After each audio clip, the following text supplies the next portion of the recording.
Sekarang saya mau tanyakan, kalau saya tanya pada ibu sekarang, mau nggak kira-kira ibu di dunia nggak pernah lihat Nabi, nggak pernah hidup bersama Nabi, tapi ketika di akhirat bisa berdampingan dengan Nabi Sallallahu Alaihi Wasallam, mau nggak? Maka turunlah ayat ini untuk memberikan gambaran itu. Karena ibu perempuan, maka kita langsung ambil topik yang terkait dengan perempuan. Khuwailid itu, beliau termasuk orang paling kaya di area Mekah pada saat itu. Saya ulangi, termasuk orang paling kaya.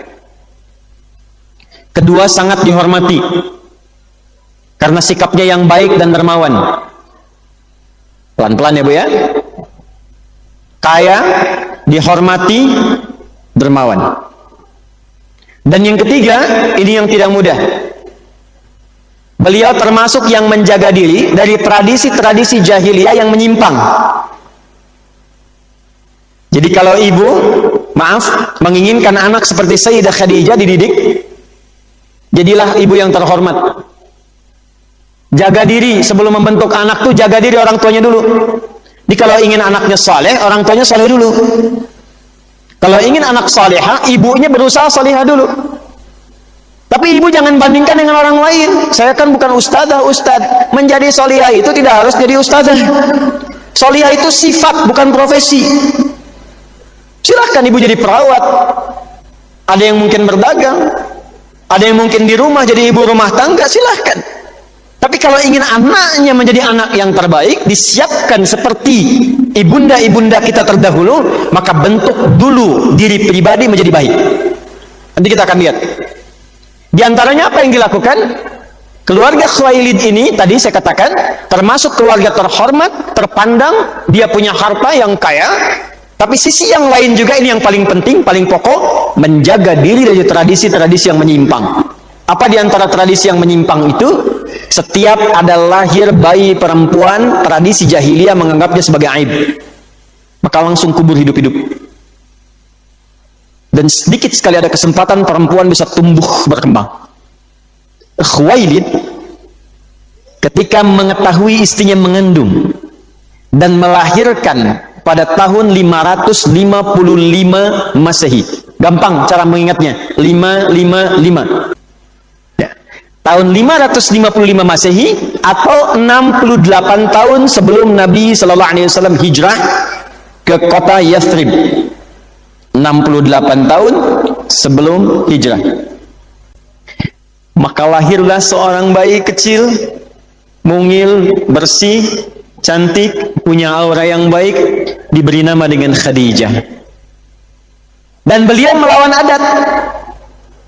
Kalau keyakinan orang-orang jahiliyah saat itu, lahir perempuan, ini aib nih. Aib. Maka apa yang dilakukan? Kubur langsung. Gak ada harapan. Sudah lahir gak punya warisan. Di strata kehidupan sosial masyarakat Arab terkucil. Terus mohon maaf ya Bu ya, mohon maaf sekali. Gak ada nilainya. Di jahiliyah itu kalau lihat perempuan pengen digauli, digauli. Gak ada nilainya.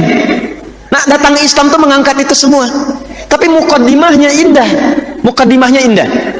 Keluarga Khuwailid melawan adat itu, malah berbalik menyambut gembira dengan bayi yang lahir ini dan menunjukkan kesan kepada masyarakat Arab pada masa itu bahwa perempuan pun mulia. Ini yang saya katakan tadi, beliau menelusuri jalurnya Sayyidah Hannah ketika mendapatkan bayinya lahir perempuan. Ibu buka Quran surah ketiga ayat 36. Nanti saya tunjukkan nasab ilmunya sampai ke Maryam, sampai ke Hannah. فَلَمَّا وَضَعَتْهَا قَالَتْ رَبِّ إِنِّي وَضَعْتُهَا أُنْثَى وَاللَّهُ أَعْلَمُ بِمَا وَضَعَتْ وَلَيْسَ الذَّكَرُ كَالْأُنْثَى وَإِنِّي سَمَّيْتُهَا مَرْيَمَ. Ada? وَإِنِّي أُعِيذُهَا بِكَ وَذُرِّيَّتَهَا مِنَ الشَّيْطَانِ الرَّجِيمِ. Quran surah 3 ayat 36. Hannah dengan Imran itu mengharapkan bayi yang lahir yang dikandung Hannah itu laki-laki. Karena ada berita ramalan dari kitab sebelumnya bahwa di masa itu saat Hannah sedang mengandung itu akan lahir seorang nabi. Maka semua menduga itu pasti yang dikandung tuh nabi itu yang dimaksud. Karena nggak ada perempuan paling salihah pada masa itu kecuali Hannah. Sebelum kelahiran, Imrannya meninggal. Imran meninggal. Jadi Maryam itu nggak lihat bapaknya. Nggak lihat bapaknya. Jadi Imran meninggal, tersisa nanti saudaranya. Ya. Jadi nanti saudaranya Imran itu namanya Zakaria. Hannah punya saudari namanya Elizabeth. Dalam bahasa Latinnya Elizabeth. Elizabeth menikah dengan Zakaria nanti alaihissalam.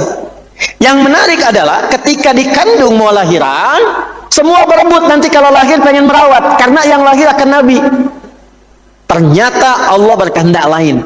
Yang lahir ibunya Nabi yang akan diprediksi hadir itu. Maka yang lahir perempuan.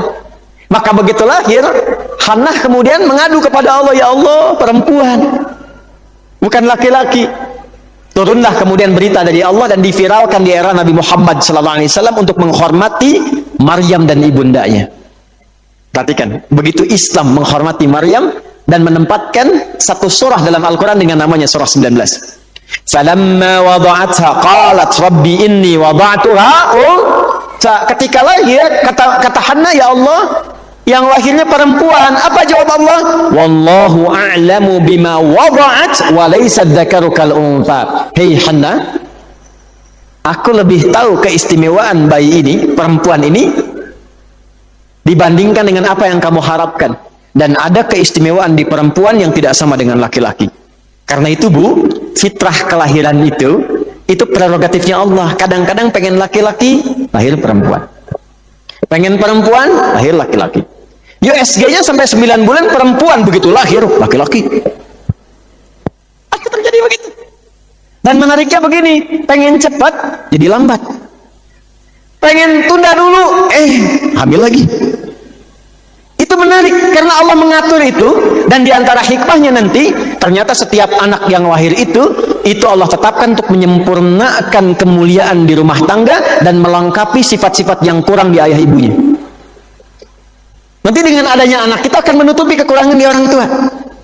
Makanya lahir apapun jenisnya, terima, sayangi itu. Nah, Khuwailid itu mempelajari itu karena keluarga Khuwailid ini, keluarga besarnya termasuk yang mengikuti konsisten ya garis-garis Hanifiyah, yaitu ajaran yang diwariskan sampai ke Nabi Isa alaihissalam. Di antara sepupunya nanti anak pamannya Khadijah itu ada yang bernama Waraqah bin Naufal. Naufal itu saudaranya Khuwailid. Nanti Waraqah bin Naufal ini termasuk di antara yang menjadikan sisa hidupnya hanya untuk menekuni ajaran Nabi Isa. Makanya beliau rajin menulis, termasuk menulis Injil dalam bahasa Ibrani, ditulis Waraqah bin Naufal ini. Dan beliau tahu akan datang seorang Nabi, makanya ditunggu betul.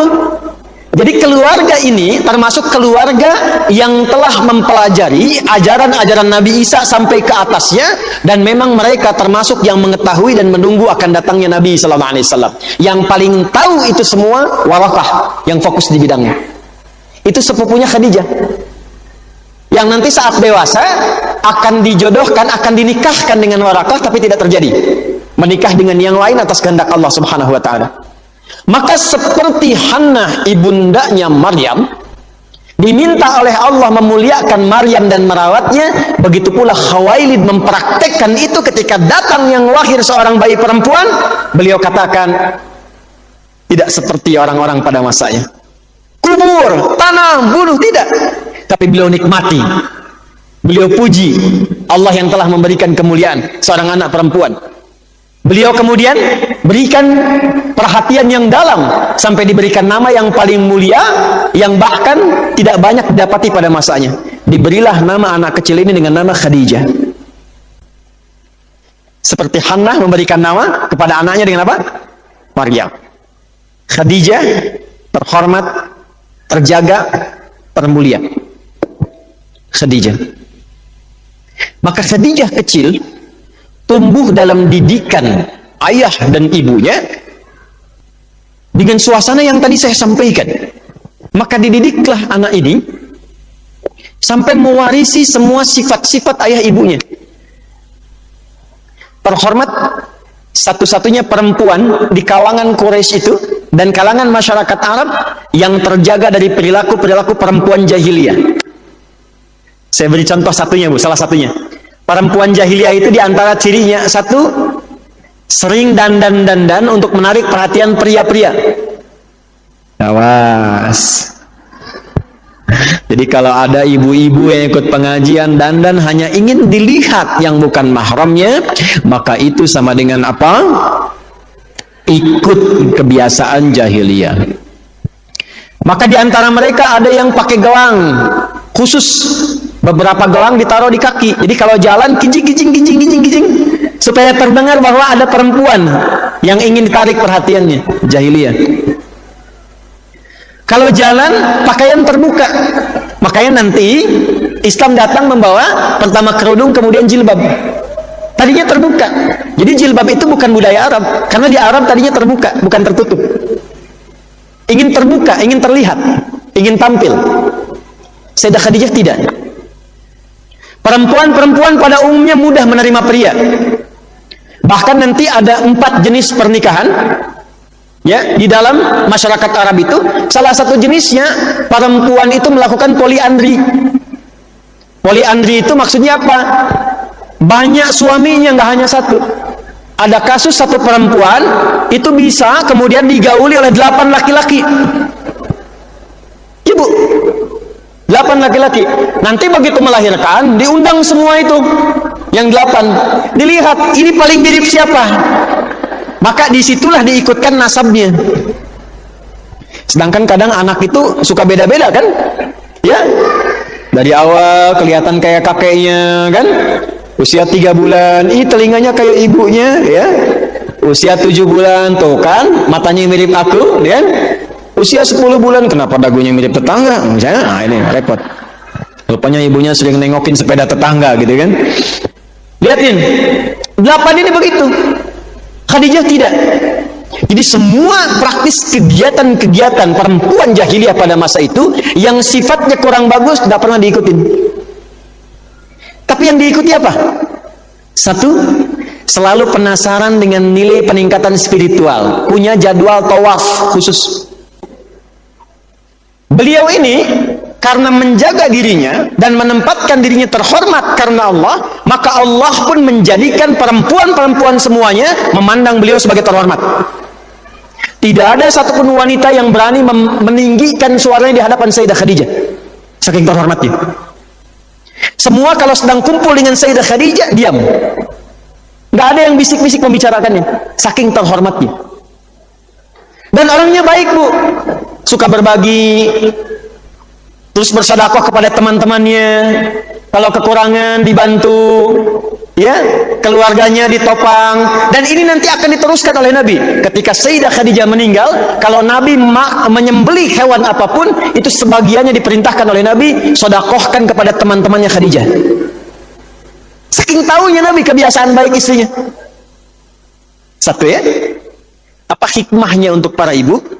Pertama, kalau ibu ingin meneladani Sayyidah Khadijah dan menyiapkan diri dekat dengan Allah, mulai hari ini ibu koreksi di rumah dan di luar rumah, apa saja hal-hal yang tidak disenangi oleh Allah dan Rasulnya jauhkan. Contoh, ibu suka lihat apa di TV? Drakor, drama Korea, BTS, macam-macam dan sebagainya. Udah, simpan, jauhi, ganti sekarang channelnya, ganti dengan channel Mekah 1, Quran, Ka'bah, lihat aja ya. Doakan, harapkan ingin seperti Sayyidah Khadijah. Yang kedua, jaga diri dari kebiasaan yang tidak penting, pertemuan-pertemuan yang tidak penting, ganti judulnya di pengajian.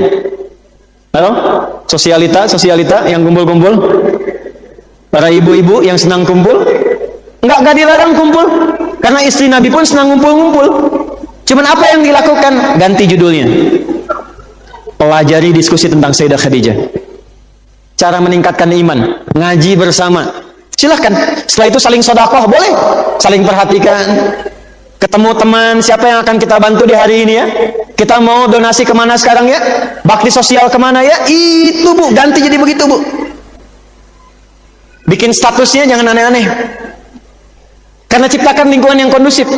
Sehari 1 ayat mendekat kepada Allah, Jadikan diri terhormat, maka ketika seorang menata dirinya terhormat, Allah akan menjadikan orang-orang di sekitarnya menghormatinya. Bu, ustadz pun kalau tidak menjaga dirinya terhormat di hadapan Allah, jadi bahan mainan juga, Bu. Coba lihat sekarang tuh yang diustadkan banyak sekali di media sosial dan sebagainya. Apakah setiap ustadz itu mendapat penghormatan? Belum tentu. Ada yang disebut ustadz tapi yang didapatkan caci maki dalam kehidupannya. Ada. Kenapa? Karena diantaranya tidak menempatkan dirinya terhormat di hadapan Allah. Jadi kehormatan itu tidak harus menjadi ustadz dan ustadzah. Ibu jaga diri dengan terhormat, Allah memerintahkan pada makhluknya, hormati dia. Silakan ibu kalau nggak percaya. Ibu datangnya ke pengajian, datangnya kepada ahli Quran, kegiatannya positif, ikut sama-sama berjamaah, ikut sama-sama misalnya bakti sosial, ikut tergerak misalnya memberikan support pada kebaikan. Demi Allah, Bu, ketika ibu bertemu dengan teman manapun, mereka akan menjaga lisan dan dirinya di hadapan ibu.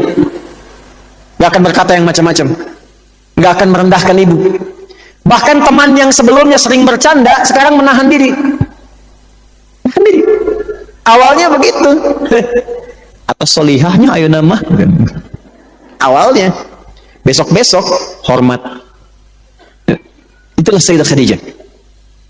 Maka itu yang menjadikan semua orang-orang masyarakat pada masa itu segan pada beliau. Saat yang bersamaan hanya orang-orang terhormat yang mau merebut cintanya Khadijah. Ini yang dimaksudkan di surah An-Nur. Jadi kalau seorang perempuan, mungkin di sini ada yang belum menikah, atau ada juga yang sudah anaknya mungkin disiapkan oleh ibunya mencari pasangan, gampang, Bu. Siapkan anak Anda secara terhormat, nanti Allah yang kirimkan yang terhormat juga. Nggak mungkin yang biasa-biasa pengen datang. Ibu tempatkan anaknya dengan baik, didik dengan baik, jadikan ahli Quran, hafalan 30 juz, sekolahnya yang bagus. Nggak akan mungkin pria biasa datang ke rumah ibu. Pasti yang datang itu akan dicarikan oleh Allah yang sesuai. At-tayyibatu lit-tayyibin. Perempuan-perempuan terbaik akan dikirimkan orang baik juga, kata Allah. Akan kelihatan. Nanti datang 3 orang. Sekarang kan sedang ngetren lamaran pakai Quran. Sekarang jamaah-jamaah saya yang bapak-bapak, saya katakan, Pak, kalau nerima calon mertua, calon menantu, tanya dulu hafal berapa juz. Datanglah seorang anak. Siapa namanya? Anas, Pak. Dah baca surat Anas. Dah kamu tajwidnya lumayan. Datang yang kedua, kamu siapa, Dek? Saya Torik, Pak. Baca Torik. Ya kamu agak panjang sedikit lumayan. Atau yang ketiga, dia nggak tahu tuh peristiwa itu. Terus begitu mau masuk, dengar dari 2 tadi, udah gemeteran dia tuh. Kalau adik siapa? Saya Yusuf, Pak. Cuman panggilan sehari-hari kulhu katanya.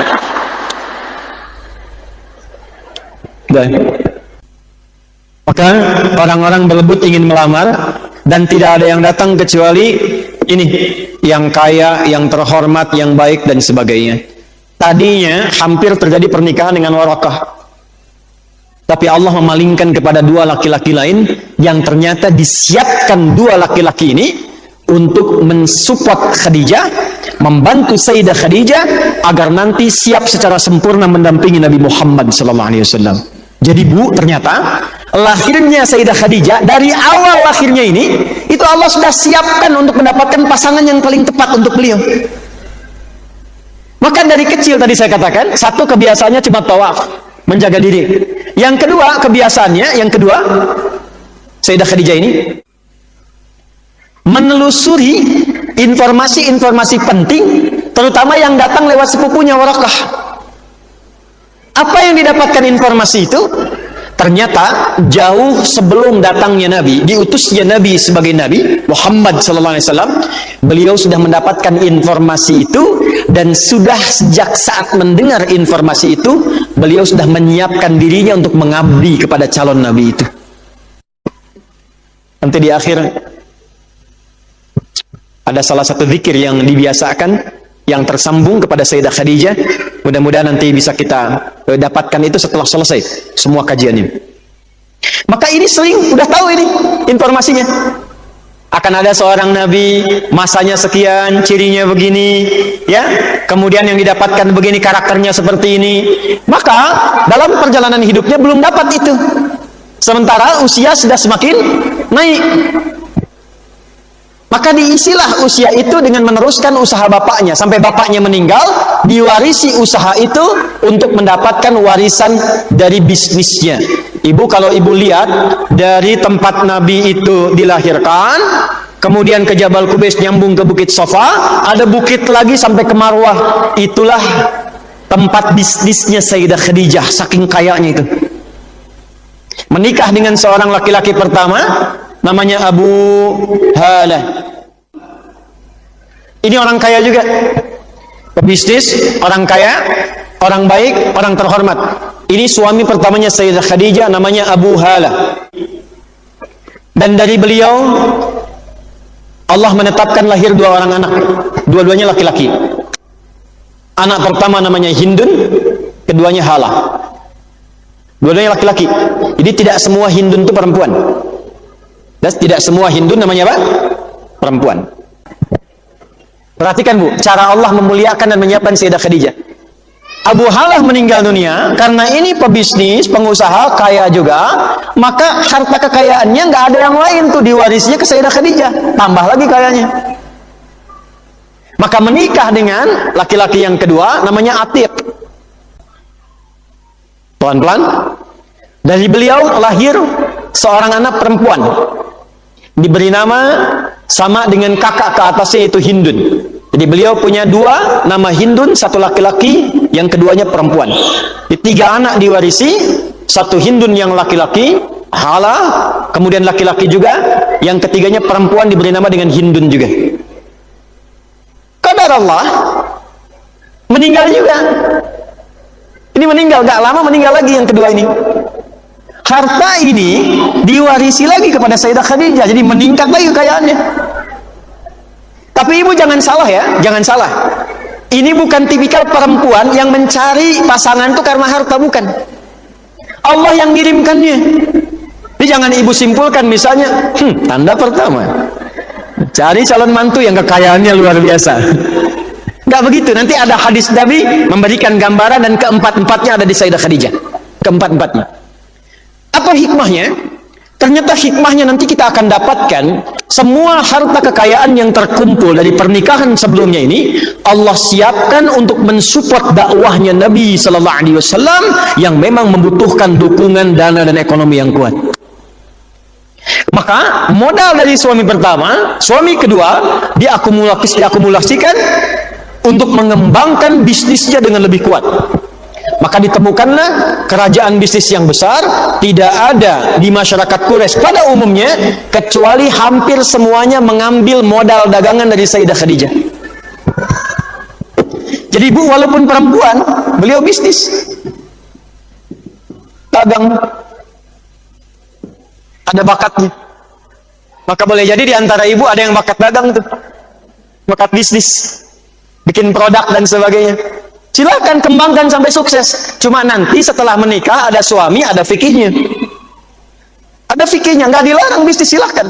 Bahkan itu bisnisnya Sayyidah Khadijah banyak kemudian nanti dikembangkan sampai orang-orang buka cabang, sampai pinjam modal dari situ. Dan banyak laki-laki mengambil modal dari situ. Tapi saat berkembang itu menjelang usia 40-an, ada seorang pemuda yang sedang viral. Usianya 25 tahun. Dan tidak saking viralnya, kalau sudah viral kan like, share, and comment, and subscribe. Ya. Jadi banyak yang like. Yeah, everybody like him. Semua orang senang. So he was being viral among the people over there. Jadi beliau kemudian jadi viral, di banyak orang, banyak dibincangkan, dan viralnya semua yang baik-baiknya. Like, di-share, dan komen semua. Komennya yang baik-baik, itu ya, kalau ada yang paling jujur, cuman pemuda itu ya. Itu ya, kalau ada orang paling sabar, cuman pemuda itu ya. Itu ya, kalau ada orang yang paling tawadhu, pemuda itu ya. Itu kalau ada orang yang terpercaya, sampai semua orang, rata-rata yang khawatir dengan hartanya, menitipkan hartanya pada pemuda ini. Termasuk Abu Jahal. Abu Jahal itu se-Abu Jahalnya. Itu Itu hartanya itu dititipkan ke Nabi Muhammad asalnya. Tumbuh dan viral. Masya Allah, saking viralnya dan dikenal juga ternyata pernah ikut dagang dengan pamannya Abu Thalib. Maka tertariklah Sayyidah Khadijah karena mendengar informasi itu. Maka diutuslah seorang utusan untuk menelisik dan mencari informasi. Siapa gerangan pemuda itu? Maka diutuslah asisten beliau yang remaja namanya Maisarah. Mai, sini katanya. Datang. Coba lihat siapa itu Muhammad. Tugasnya khusus. Hanya untuk mengamati karakternya saja. Untuk mengamati perilakunya saja. Betul nggak? Akhlaknya, karakternya, perilakunya seperti yang disebutkan banyak orang. Maka masuk lewat skema dagang. Karena beliau itu katanya dagang juga. Coba tawari barangkali bisa mengambil modal dari kita, kemudian dia bisa berangkat dagang. Tapi tugas kamu jangan lihat berapa untung ruginya, cuman kamu lihat aja bagaimana kejadian yang berlangsung saat beliau kemudian membawa dagangan kita. Maka datang kepada Rasulullah sallallahu alaihi wasallam karena beliau juga dalam masa muda itu senang berdagang, mencukupi kebutuhan hidup, ya. Tampilan walaupun beliau terhormat, kalangan keluarga besarnya kaya, tapi beliau mandiri sifatnya. Maka diputuskan mengambil bagian dari modal Sayyidah Khadijah itu lewat skema tadi, berangkatlah untuk berdagang. Pulang-pulang, Masya Allah Bu, laporan. Bagaimana kata Sayyidah Khadijah antusias? Gimana hasilnya? Masya Allah. Padahal Sayyidah Khadijah ini nggak pernah sekalipun ingin menelisik keadaan laki-laki sekitarnya. Ibu, nggak pernah pengen tahu. Apalagi Abu Jahal. Nggak pernah pengen tahu, nggak pernah nelisik Abu Bakar, nggak pernah pengen tahu Utsman. Tapi begitu pemuda ini viral, maka dilihat, difasilitasi. Dan sepulangnya dari niaga itu, ditanya asistennya apa yang terjadi. Maka diceritakan semuanya tanpa kecuali. Demi Allah, aku tak pernah melihat seseorang berdagang yang terbaik kecuali yang ini, yang mulia kecuali yang ini. Sepanjang jalan terjadi begini. Tidak pernah ia berdagang berniaga kecuali jujur dalam penyampaiannya. Kalau bagus ia katakan bagus, kalau kurang bermutu ia katakan kurang bermutu, sehingga pelanggan senang semuanya. Hasilnya apa yang beliau niagakan 2 kali bahkan lebih berlipat dari pedagang-pedagang yang lainnya. Yang penting bagi Sayyidah Khadijah bukan itu, bukan untungnya, tapi beliau ingin memastikan apakah ciri yang melekat pada pemuda ini sama dengan informasi yang selama ini beliau pelajari yang menunggu kedatangan seorang Nabi. Itu poinnya, Bu. Itu poinnya. Begitu dipastikan benar, baik, bagus, sesuai kriteria, tapi beliau belum meyakini kan, karena belum tahu. Maka apa yang terjadi? Beliau utus asisten yang perempuannya namanya Nafisah. Nafisah. Ada riwayat mengatakan menemui Rasulullah sallallahu alaihi wasallam, ada riwayat langsung mengatakan menemui pamannya yaitu Hamzah dan atau Abu Thalib. Ya, menemui pamannya Hamzah dan atau Abu Thalib, karena ada yang mengatakan menemui Abu Thalib, ada yang mengatakan menemui Hamzah. Riwayat yang mengatakan menemui Rasulullah sallallahu alaihi wasallam mengonfirmasi usia berapa, sekian, belum terpikir untuk menikah. Ini ada riwayat demikian. Belum, saya masih mematangkan diri dulu. Ya, jawaban Nabi sallallahu alaihi wasallam. Saya kan dari kalangan biasa. Kata Nafisah, bagaimana kalau ada seorang perempuan yang tertarik dengan Anda, orangnya baik dan mampu menanggung semua kebutuhan yang ada? Apa jawab Nabi? Kalau beliau bersedia tidak ada masalah. Maka disampaikanlah Sayyidah Khadijah ingin dipersunting atau dipinang oleh Anda. Maka Nabi menyepakati, maka diaturlah dengan pamannya dan disiapkanlah kemudian mahar 20 ekor unta muda untuk meminang Sayyidah Khadijah. Tapi sebelum peristiwa ini, ada riwayat mengatakan ada seorang bernama dan bergelar sangat populer Abu Jahal berusaha melamar Sayyidah Khadijah, ditolak. Setelah ditolak itulah Nabi Muhammad justru diminta untuk melamar Sayyidah Khadijah. Inilah yang diduga menjadi dendam berkepanjangan dari Abu Jahal yang tidak mau kemudian mendengar apapun dari Muhammad sallallahu alaihi wasallam. Setelah sebelumnya kalah gulat. Jadi olahraga gulat dengan Nabi, kalah Abu Jahal. Di kesempatan kedua cintanya pun ditolak. Udah kalah kuat, kalah cinta. Itu yang menjadikan dia dendam kepada Nabi. Maka hati-hati ya. Perbedaan kadang-kadang sifat suka menjadikan seseorang berpotensi menjadi lawan dalam berkehidupan. Ya. Kembali. Maka dilamarlah Sayyidah Khadijah, terjadilah pernikahan dengan selisih usia. Sayyidah Khadijah menurut riwayat yang sampai kepada kita usia 40 tahun, Nabi Muhammad sallallahu alaihi wasallam usianya berapa? 25 tahun pada masa itu. Apa fikih yang bisa diambil dari sini? Tidak salah. Maaf ya, tidak salah seorang perempuan pun berupaya mencari suami yang ideal untuknya.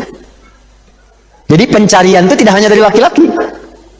Kalau perempuan pun merasakan sudah mesti ada pendamping hidup dalam dirinya, maka jika dia berusaha menemukan kriteria itu tidak salah, Bu, silahkan. Atau orang tua ingin mencarikan, gak ada masalah. Dan kalau sudah ada, jangan menyimpan rasa terlalu lama sehingga nanti berpotensi kecewa di kemudian hari ketika dia diambil orang lain. Ya, utus seseorang untuk bisa datang. Utus seseorang untuk menemui keluarganya, untuk bisa mendapatkan kepastian kira-kira setuju enggak. Karena biasanya sifat perempuan itu kan menunggu kan, diam kan, ya kan. Makanya kalau dilamar mesti menjawab. Kalau diam artinya setuju. Ya, apakah berkenan kalau saya kira-kira melamar dan ingin melangsungkan pernikahan? Diam, tandanya setuju. Ya, di usul fikih itu ada kaidah as-sukutu alamatu ya. Ya, diam artinya tanda setuju. Baik, terjadi pernikahan usia Rasulullah sallallahu alaihi wasallam 25 tahun. Usia Sayyidah Khadijah 40 tahun, maaf. 25 tahun, 40 tahun, selisih di antara keduanya 15 tahun. Setelah keduanya berumah tangga, bagaimana rumah tangga keduanya? Di mana mereka bertempat tinggal? Seperti apa jalan kehidupannya? Kapan anak pertama lahir? Kenapa semua anak yang laki-lakinya kok meninggal saat baru lahir? Al-Qasim meninggal, Abdullah meninggal. Sementara yang perempuannya hidup semua. Ya, Zainab radhiyallahu taala anha hidup, berkembang bahkan menikah. Ruqayyah berkembang menikah. Ummu Kulsum demikian. Fatimah yang paling bungsu, yang terkasih juga di antara penghuni perempuan calon penghuni surga, lahir, tumbuh, berkehidupan dan mulia kisahnya. Dan yang paling menarik, bagaimana perjuangan besar Sayyidah Khadijah, catat ini, sampai mengorbankan harta, cinta dan nyawanya untuk meningkatkan takwa kepada Allah dalam mendampingi suaminya. Sampai mengatakan, sayang, demi Allah, Allah tidak akan pernah meninggalkanmu. Engkau orang baik yang menyambungkan silaturahim, merawat para fakir, memuliakan tamu-tamu yang datang, dan bisa memuliakan anak-anak yatim, orang-orang miskin. Kalau bahasa kita, yakinkan pada dirimu, aku akan bersamamu dalam suka dan duka. Sampai Nabi menyebut dalam tidurnya, mengisahkan kepada istri-istri yang lain, dan mengatakan, tidak ada yang akan pernah seperti Khadijah. Bagaimana kisah selanjutnya? Kita akan sambungkan kelak di edisi yang akan datang insya Allah. Baik. Jadi pelan-pelan dulu Bu ya. Kita masalahnya begini. Saya tidak mengajar untuk menuturkan cerita. Saya menyampaikan hikmah dan fikih untuk dipelajari. Saya ingin simpulkan dulu kesimpulannya apa. Satu, untuk membentuk pribadi yang seperti Sayyidah Khadijah. Sebentar, jangan dulu tulis ya. Tahan. Ibu masih ingat nggak? Nabi menyampaikan 4 kriteria dalam pernikahan. Tunkahul mar'atu li arba'in. Kadang-kadang pernikahan itu motifnya 4. Limaliha, hartanya. Wa nasabiha, kedudukannya atau nasabnya. Yang ketiga, li jamaliha, cantik atau gantengnya. Yang keempat, lidiniha, ketaatannya. 4 ini. Perhatikan, kalau kita diminta milih, kata Nabi, pilih yang keempat. Fadfar bidzatid din taribat yadak. Ambil yang keempat, karena semakin orang soleh, semakin taat, semakin dekat dengan Allah, dan apa yang terhalang bagi Allah untuk memberikan semuanya. Tapi Khadijah radhiyallahu ta'ala anha, sayyidah mulia ini, memiliki keempat-empatnya. Harta dicukupkan oleh Allah, nasab dihormati, dimuliakan oleh Allah. Kemudian yang ketiga, cantiknya juga terwariskan. Dan yang keempat, ketaatannya tidak diragukan. Nah sekarang, kalau ada perempuan yang ingin mendekati jejak keempat ini, maka kurikulumnya sesuai jalur hidupnya adalah satu, ini yang saya maksudkan, menjaga diri dari setiap tradisi dan atau kebiasaan, menjaga diri dari setiap tradisi dan atau kebiasaan yang merendahkan kehormatannya di hadapan Allah dan Rasulnya. Titik, nggak usah ditulis titik, maksudnya titik, diam dulu. Sekarang ibu fokus dulu. Apa implementasinya dari perjalanan materi tadi? Contohnya apa? Contoh, hal-hal yang tidak penting nggak usah diikuti. Kumpul-kumpul yang tidak jelas mulai sekarang jauhi. Tontonan, bacaan yang tidak penting jauhi. Karena Sayyidah Khadijah tidak melakukan itu. Mulai tata diri secara terhormat, supaya orang lain pun ditanamkan oleh Allah kehormatan padanya untuk menghormati ibu sekalian. Jelas? Saya ulangi ya, kebiasaan-kebiasaan yang tidak terhormat, tidak penting, mulai sekarang jauhi. Seperti Sayyidah Khadijah pernah melakukannya. Dua, menyibukkan diri untuk meningkatkan amalan berikut. Menyibukkan diri untuk meningkatkan amalan berikut. Satu, amalan spiritual yang mendekatkan diri dengan Allah Subhanahu wa ta'ala.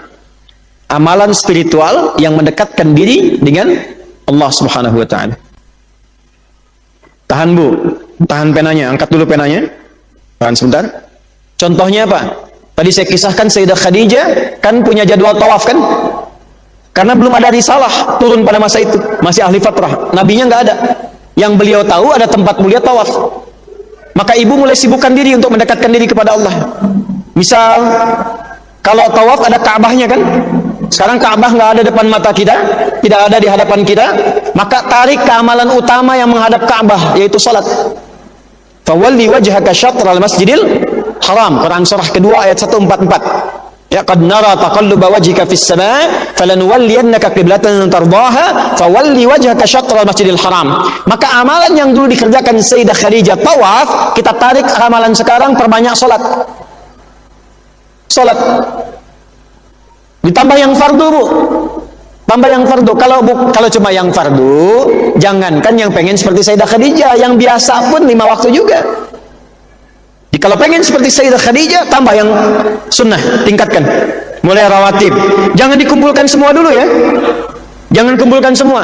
Mulai dulu dengan yang utama. Yang utama. 23 rakaat. Kita bagi ya. Boleh ibu catat, 23 rakaat. Kita ke praktek ya, pelan-pelan. 23 rakaat ini yang sunnah, yang mendampingi yang fardu. Kalau yang fardu berapa rakaat? 17 tambah 23 berapa?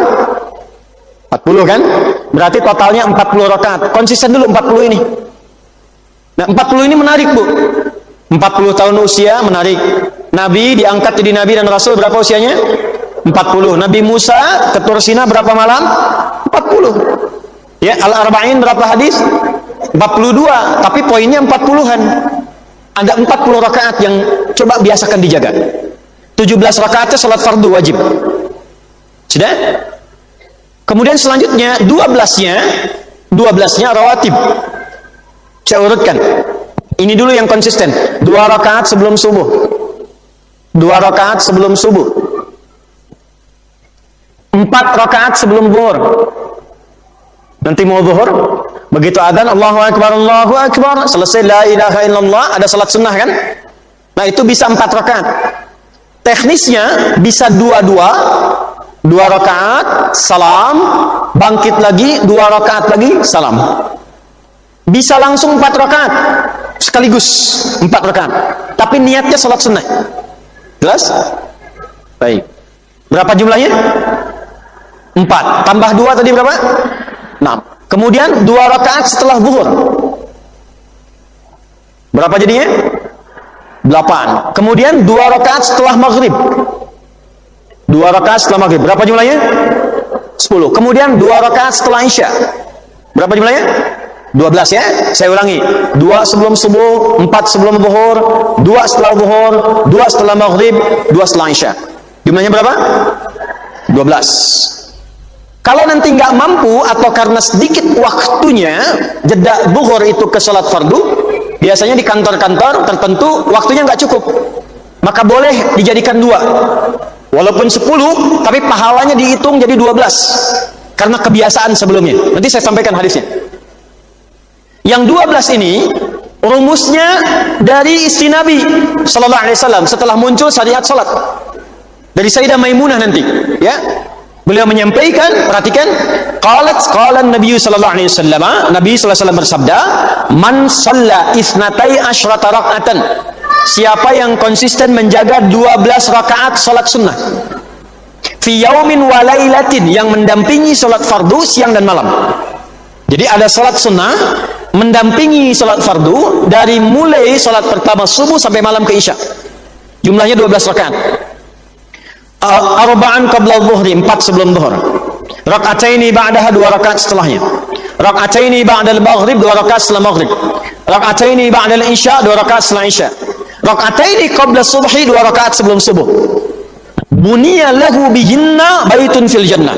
Siapa yang konsisten mengerjakan itu selama hidupnya akan dihadiahkan oleh Allah 1 rumah di surga untuknya. Itu yang menyampaikan langsung istri Nabi. Kemudian 12 sudah, berarti kurang berapa? Halo?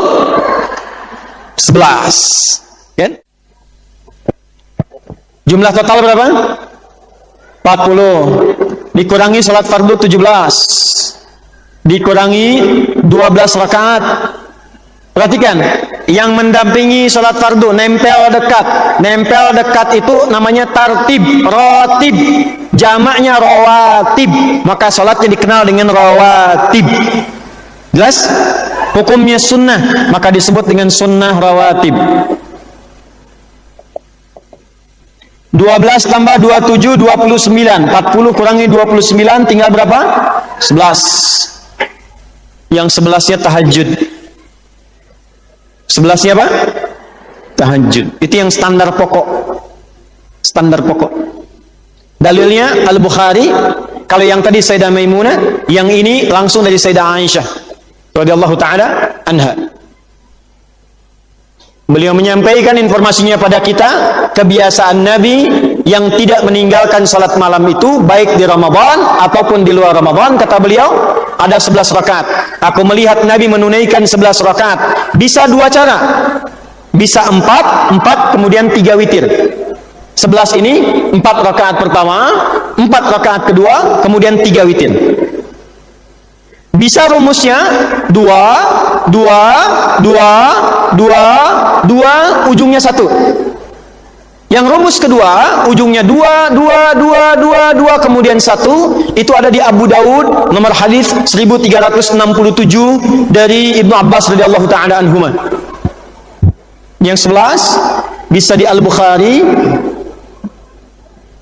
nomor hadis 2010, rawinya Sayyidah Aisyah radhiyallahu taala anha. Kemudian bisa di Abu Daud, Sunan Abu Daud, nomor hadis 1367, rawinya sahabat Ibnu Abbas radhiyallahu taala anhuma. Bu, gak usah panjang-panjang dulu bacaannya. Gak usah panjang-panjang. Saya lihat wajah ibu rata-rata cool semua. Baca yang cool-cool aja dulu. Ya, nggak apa-apa. Nggak apa-apa. Yang kira-kira membangun kebiasaan dulu. Ini panitia, maaf, saya masih ada waktu ini. Ya ibu masih aja gitu karena tertulis sampai 10:30. Nggak apa-apa, bonus lah ya 10 menit ya. Lihat sini, tidak dilarang bu, nggak apa-apa. Pertama, yang penting membuat kita semangat dulu. Jangan panjang-panjang dulu. Jangan ibu paksakan, besoknya nggak bangun lagi. Ya, nggak apa-apa.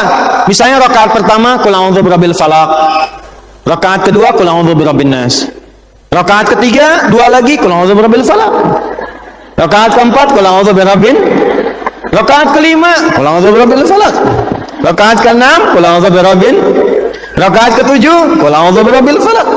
Kedelapan, qul a'udzu birabbin nas. Kan istiqomah kan? Rakaat 9, qul a'udzu birabbil falaq. Rakaat ke-10, qul a'udzu birabbin. Baru puncaknya yang ke-11, qul huwallahu ahad. Ya kan? Itu kan paling ikhlas banget dibacanya ya. Makanya suratnya dinamakan surat Gak apa-apa. Sampai Anda merasakan, sudah pengen beda, naik, pindah ad-duha. Lalu al-insyirah temannya terus diurut sampai merasa nyaman. Pokoknya jangan panjang-panjang dulu. Dan jangan dipaksakan bangun terlalu awal. Pengen tahajud bangun jam 1. Sholatnya selesai 1/4. Bangunnya jam 6 lagi gitu kan. Nah ini masalah. Gak apa-apa, subuh sekarang jam berapa? 4 berapa? Ya saya di Bekasi 4:23, nggak beda jauh lah ya. Ibu bangun misalnya jam 4:4. 4:4 itu kan kadang nyalain alarmnya 3 kali. Jam 4, 4:15, 4:30 gitu kan. Alarm pertama matikan, alarm kedua siap-siap, alarm ketiga baru begini sadar jam 4:10. Wudu siap-siap jam 4 mulai. Gak usah panjang-panjang, tadi dulu nikmati nih, dekatin ke subuh dulu sehingga nggak terasa berat. Itu rumusin. Sehingga nggak terasa berat, nggak apa-apa. Dekatin dulu, bangun, nikmati dulu, konsisten dulu sampai 40 ini. Bu, silahkan ibu buktikan setelah konsisten ini akan ada yang berbeda rasanya. Demi Allah saya katakan, orang yang konsisten menjaga 40 rakaat ini, maka hidupnya dijaga oleh Allah dari maksiat. Nggak cukup dengan amin, ibu praktekkan dulu. Dijaga dari fahsya dan mungkar. Inna salata tanha anil fahsya wal fahsya itu syahwat dari nafsu. Pornografi, porno aksi, LGBT tuh ya. Yang jorok, yang kotor itu fahsya. Yang mungkar, merampok, membunuh, mohon maaf sekali, hoax, menipu, berselisih, macam-macam, itu dua-duanya sumbernya itu. Itu kalau konsisten itu dijaga oleh Allah. Jelas ya? Saya minta siap latihan ya. Insya Allah ketika saya datang lagi, insya Allah sudah terbiasa 40 rakaat ini. Sepakat ya? Sepakat semuanya? Baik. Ini amalan ini saja yang saya cukupkan dulu. Yang lainnya saya tutup 2 hal lagi kebiasaan Sayyidah Khadijah supaya sesuai dengan urutannya tadi. Yang kedua, biasakan ngaji dan belajar sirah. Biasakan mengaji dan belajar sirah. Sirah itu sejarah, Bu. Masih ingat tadi Sayyidah Khadijah kan tahu kan akan kedatangan Nabi kan? Karena belajar. Beliau pintar, Bu. Gak usah tinggi-tinggi gini, mohon maaf. Ibu sekarang tanggung jawabnya ada siapa saja di rumah? Ya, saya tahu ya. Sekarang anaknya laki-laki atau perempuan? Kan? Ya. Maksud saya begini, kalau anak laki-laki, ibu pelajari ayat-ayat yang terkait dengan anak yang laki-laki di Quran apa. Kalau anaknya perempuan, keluarkan ayatnya. Lihat hadisnya, lihat sirahnya. Contoh. Anak laki-laki misalnya, usia berapa? Kita ambil yang standar kecil dulu lah. 2 tahun menjelang balik. Apa ayat pendidikan di situ? Ada Quran surah Luqman. Ayat 31 misalnya, Quran surah 31 ayat 13 sampai 19. Nanti ibu tilawahi itu. Duduk dengan suami. Apa yang pertama diajarkan pada anak itu? Kan yang dialog suaminya, bapaknya. Idz qala Luqmanu libnihi, Luqman yang nyampaikan kepada anaknya. Kenapa nggak disebutkan ibu? Karena ibu sudah mendalaminya, sudah terbiasa banyak dengan anak. Kalau bapak banyak di luar, sebanyak-banyaknya sibuk di luar, mesti ada waktu dengan anak. Jadi komunikasi ibu dengan bapak nyambung. Apa yang diajarkan? Kenalkan dengan Allah. La tusyrik billah. Lalu ketika bicara, maaf dari anaknya kecil, ayah kisahkan tentang ibunya. Ketika ayahnya pergi mengajar, berangkat atau bekerja, ibu kisahkan tentang ayahnya. Itu spirit ayat 14 sampai 15. Makanya ketika anak datang dengan ayahnya, dia berjalan, kisahkan, nak, nanti kalau sedang dengan mama, sayangi mama ya. Peluk mama, main-main. Tuh mama itu waktu mengandung kakak, kan ayat 14-nya tentang ibu yang mengandung. Itu papa dampingi. Terus waktu itu memang papa nggak sempat ada, tapi masya Allah mama itu minta doanya, miring kanan kiri sulit demi kakak itu. Sedihnya, ada nangisnya, berjuangnya demi kakak. Terus kakak ingat nggak waktu digantiin popok? Tiba-tiba sebelum digantiin, kakak pipisin mama tuh waktu itu. Ceritain, tapi mama nggak marah. Kayak nanti jangan marah sama mama ya. Yang cerita jangan ibu. Kalau ibu yang cerita nggak nyambung, nyampe tapi rasanya nggak sampai ke hati. Biarkan yang cerita bapaknya. Nanti saat bapaknya kerja, ibu yang cerita.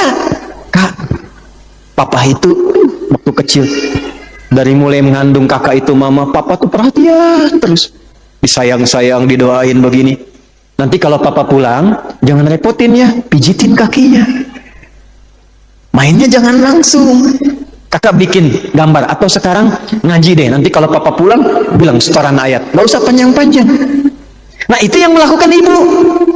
Demi Allah bu, cobain deh, itu aja. Tahan, ini akhir pertemuan kita. Bu, Sayyidah Khadijah ketika menelisik Nabi Muhammad, maaf, statusnya single atau janda, tapi tetap terhormat.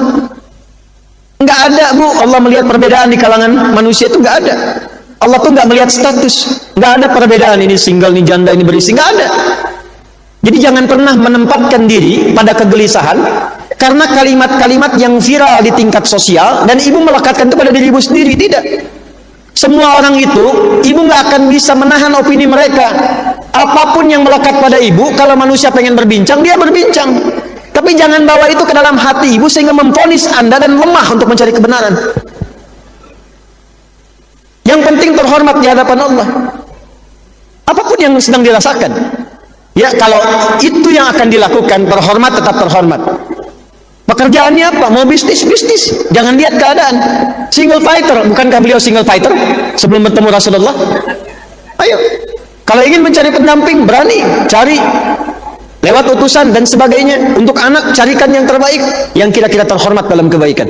Jadi yang terakhir, mandiri dalam kemuliaan dan menjaga kehormatan dalam ridha Allah subhanahu wa ta'ala. Ini yang kita dapatkan dalam usia 40 tahun.